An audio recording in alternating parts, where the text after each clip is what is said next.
Our next guest is the Executive Director of Open Access Resource Center, an organization that supports kids who are nonverbal and their families as they navigate Down syndrome, Rett syndrome, autism, cerebral palsy, and more. These kids require specialized technology, which can be quite expensive. Here to explain the technology is Mary Alex Willer. Good morning, Mary Alex. Hi, thanks for having me. Well, thank you so much for joining us. Now, you've been around for 30 years. Yeah. Tell us what you do there. So at Open Access Resource Center, we support kids who are non-speaking or who may have communication difficulties for a variety of reasons, like the diagnoses that you mentioned. And we help them to get this life-changing technology so that they have an opportunity to speak and be heard. And then we support their families and teams in how to navigate this, how to use this, and how to implement this into their lives. Now, in the 30 years, you've really noticed an increase in people needing support in the last 5 to 10 years. What has changed?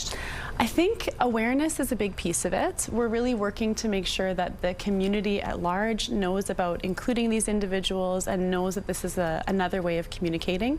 But also incidence of these diagnoses is also on the rise in Manitoba and everywhere. So we're seeing more kids who benefit from this technology than we have before. Okay, and you have 400 on a waiting list right now. We currently have 459 children waiting for this technology. Yeah, it's pretty outstanding. Okay, so let's talk about the technology, because not being able to speak or being nonverbal, you still want to communicate, but it's so challenging, right? It's so challenging, and you know, people often make the assumption that not speaking means that someone's not thinking or not understanding. That's just not the case. They have a ton to say, they have a lot that they want to share, they want to build relationships. So having the opportunity to have something that gives them voice output means that they can really be understood, their personalities can shine, and they can participate more fully in their lives. I love that. Okay, so you brought these really cool devices. Yeah, I brought a few different things to show you. So most often kids are using something called Proloco to Go or TD Snap, which is an app that you can put on an iPad. Okay. Sometimes though, they may have a more complicated body, like a child with cerebral palsy,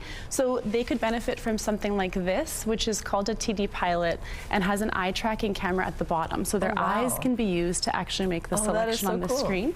But basically what they do is they point to these symbols and words to communicate. So I might say something like, "Have you heard?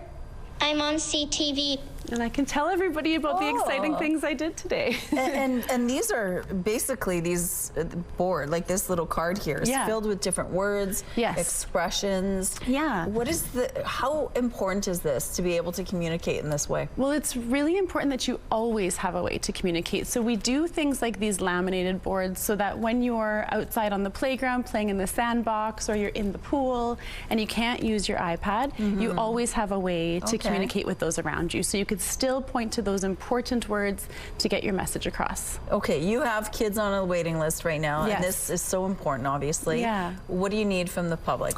What are you asking for? This equipment costs anywhere between $1,800 and up to $20,000, and we do find funding and fundraise for every single one of these children. So donations are hugely important, but also I think being inclusive of the individuals that you meet out in the community who may be using technology like this to talk.